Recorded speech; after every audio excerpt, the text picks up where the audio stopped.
Mary is a film, TV, and animation producer based in Nairobi, Kenya. She has received several awards and nominations throughout the course of her career, and this is her story.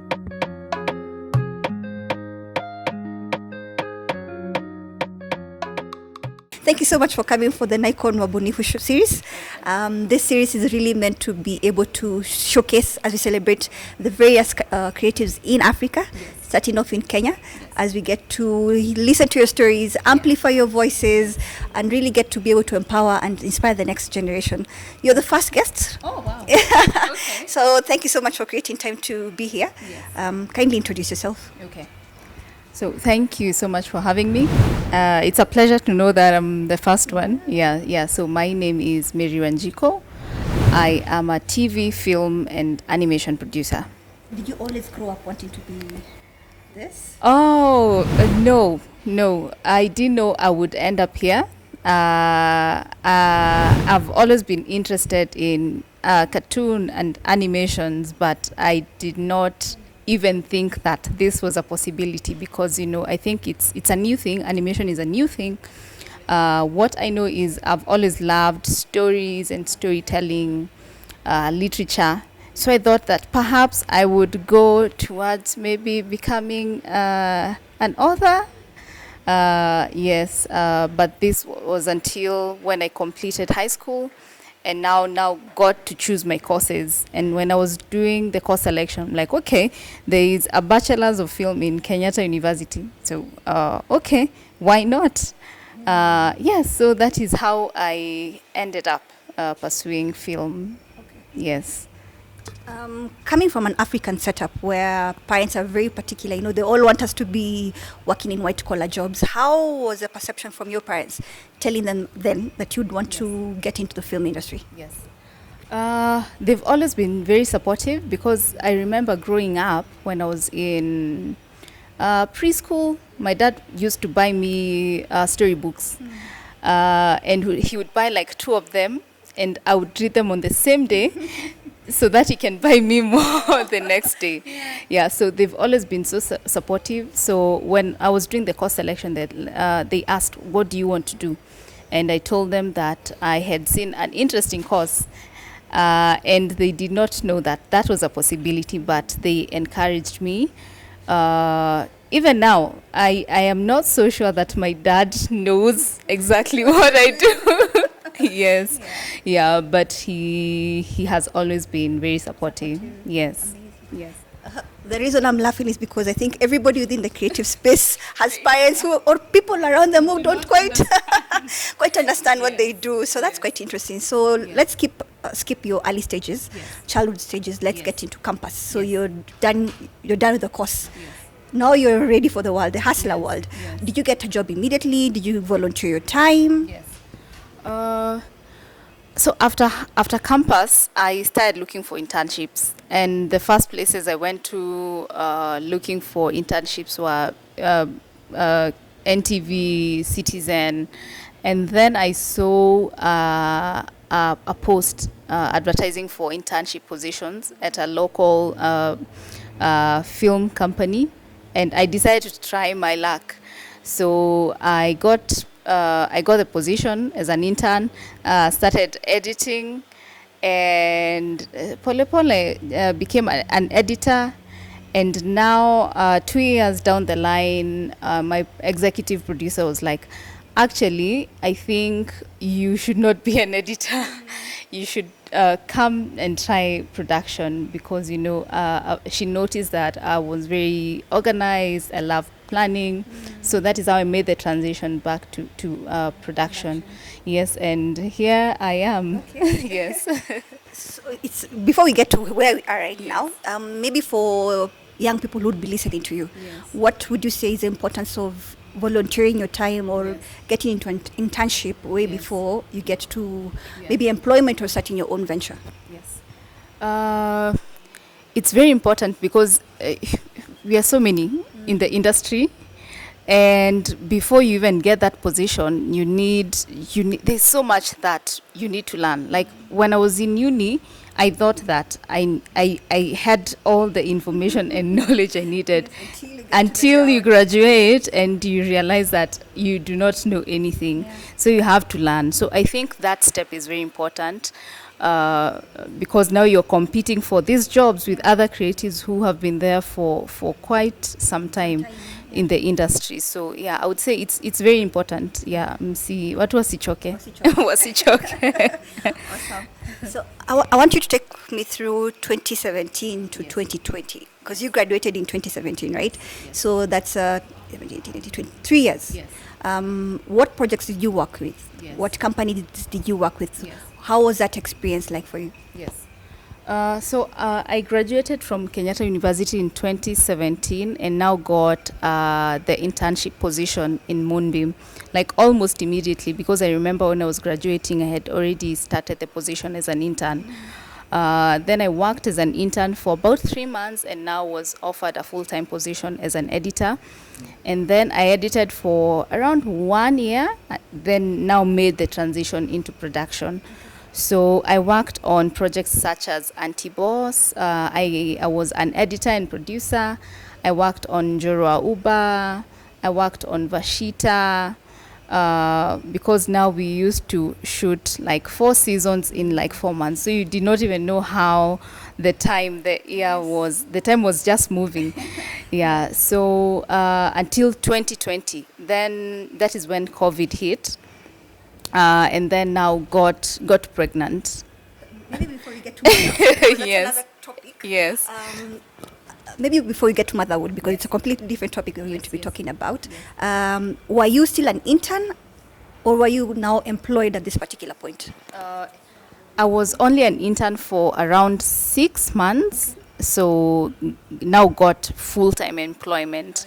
And getting full-time employment, especially in a TV or film production in Kenya, is quite hard, because you find that what most production houses do is they'll hire people on a contract basis. So I was actually very lucky to get that position, a full-time position as an editor and producer. I worked as an editor for one year, and now started working on production.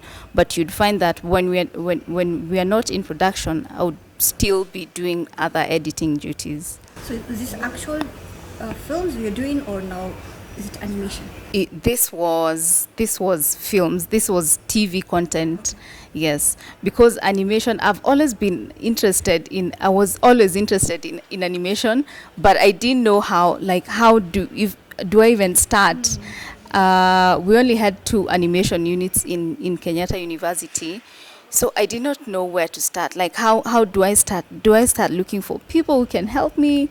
So what do I do with this, the animation film that I create? Like, what do I do with it? So there was a lot that I did not know about animation. And I remember I kept telling a friend of mine who was an animator, like, I need to get into animation. I think I kept telling him that for like 3 years, a long while. Yeah. So, but I still had my passion of becoming an animation producer. Okay. Yes. So, look, you just spoken about your friend. Yes. Did you ever get into any collaborations or partnerships in the process of trying to become what you wanted to be?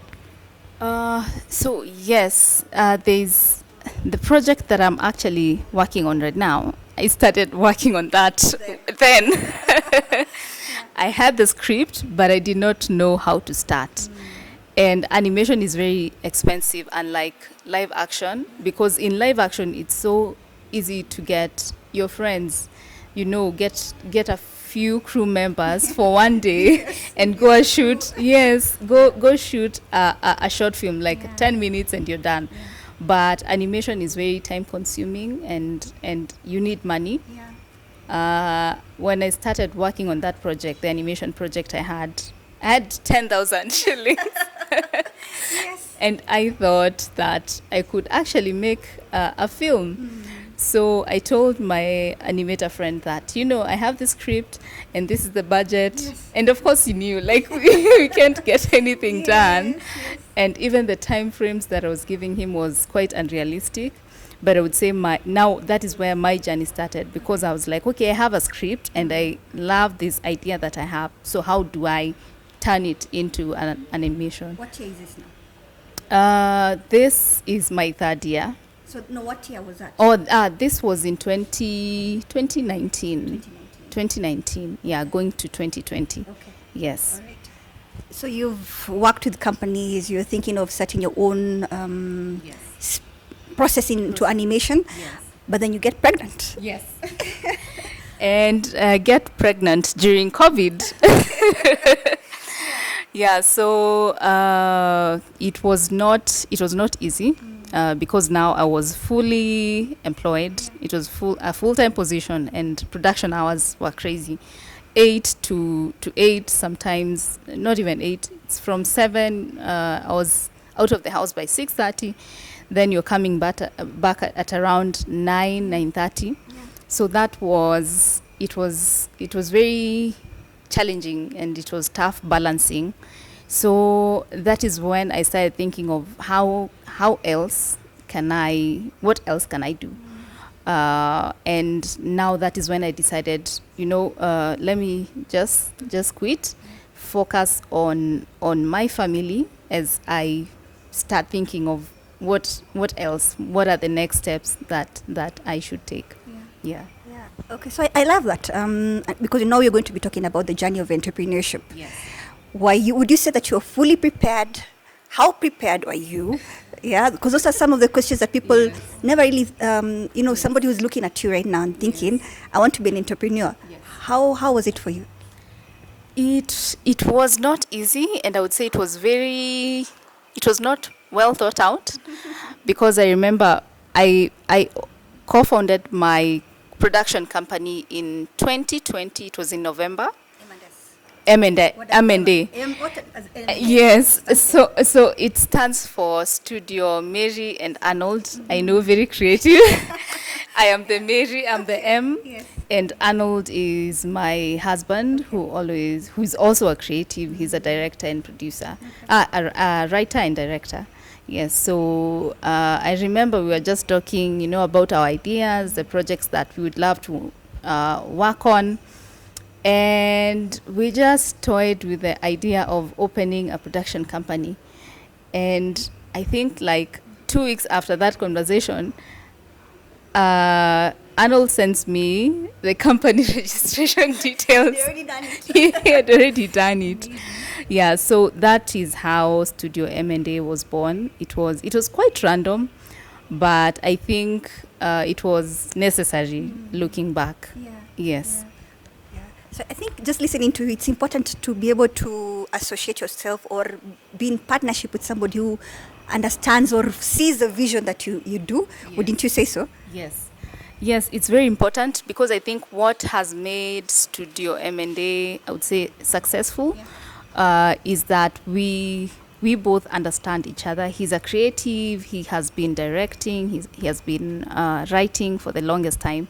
And on the other hand, I am a producer. So it's very easy to even work together, to gel. Then I always find that we share the similar vision. Yeah. So it has made our work easier. Yes. Awesome. So looking at that time frame between 2020 up to now, what are some of the projects that you've worked on? What are some of the highlights and challenges that you've met along the way? Yes. So we have done projects for Maisha Magic and Showmax. That was the first project was actually commissioned by Maisha Magic Movies, and that was in 2021. And then besides that, we have worked on a documentary for Voice of America, and now we are currently in development for an animation short. And besides that, we have a live action sci-fi that we are working with a French co-producer, as well as an animation series that is in development as well. Amazing. Yes. Okay. So when you're putting together your works, who are you making this for? Yes. Who are you creating these works for? Yes. Yes, that is a very good question. I would say it's for the.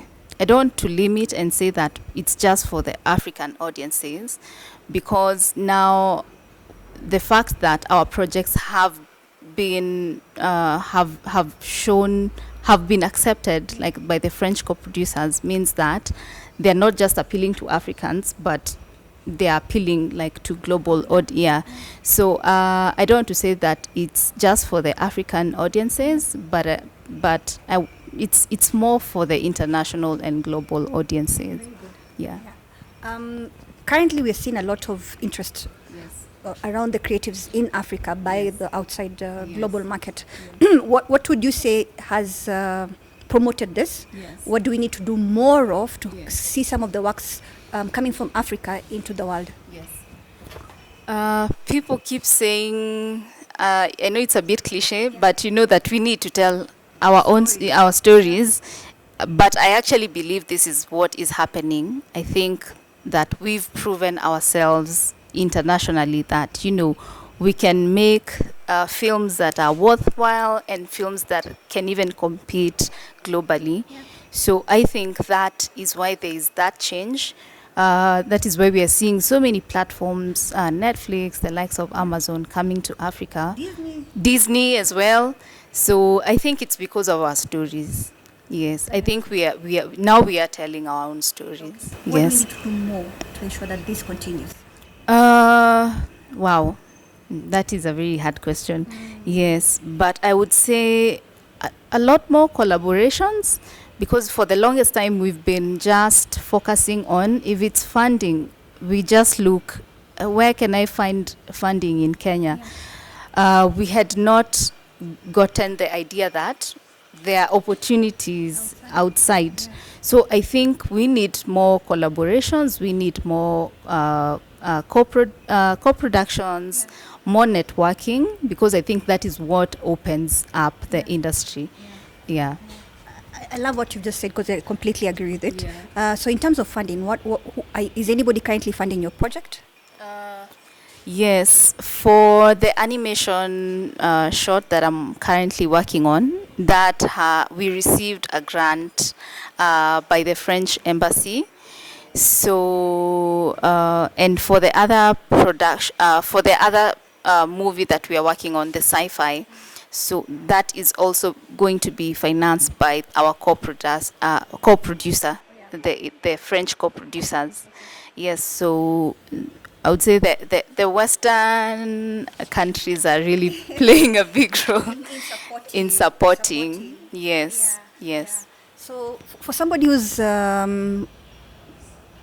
wanting to get into this space, yes, or somebody who's in a completely different career but is in love with film, yes, and animation, yes, and is toying with the idea, what would you tell them? Just do it. Like,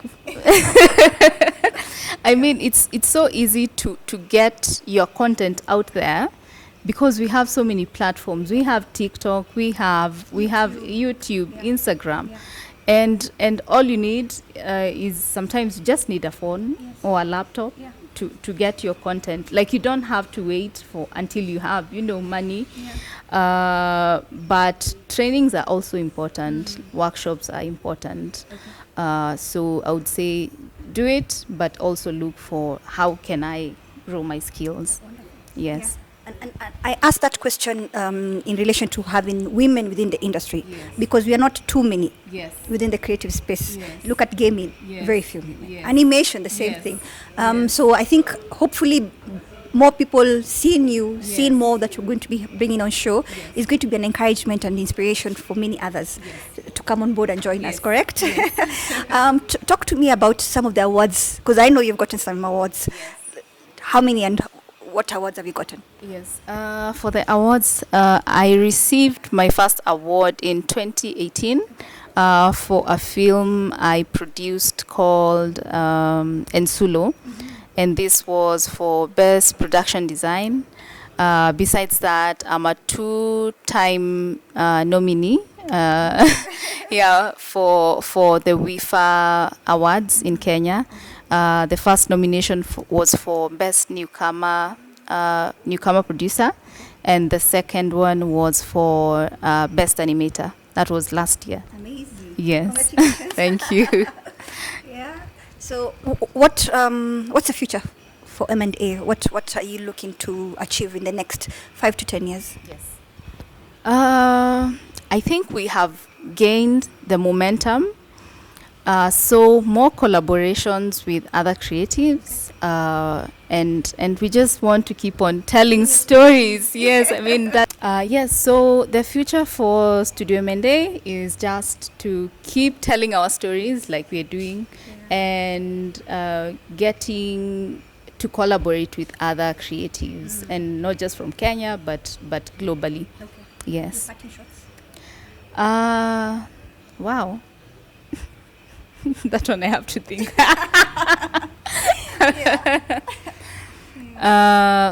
So thank you so much for having me. I like what you're doing, creating awareness about the creative space in Kenya.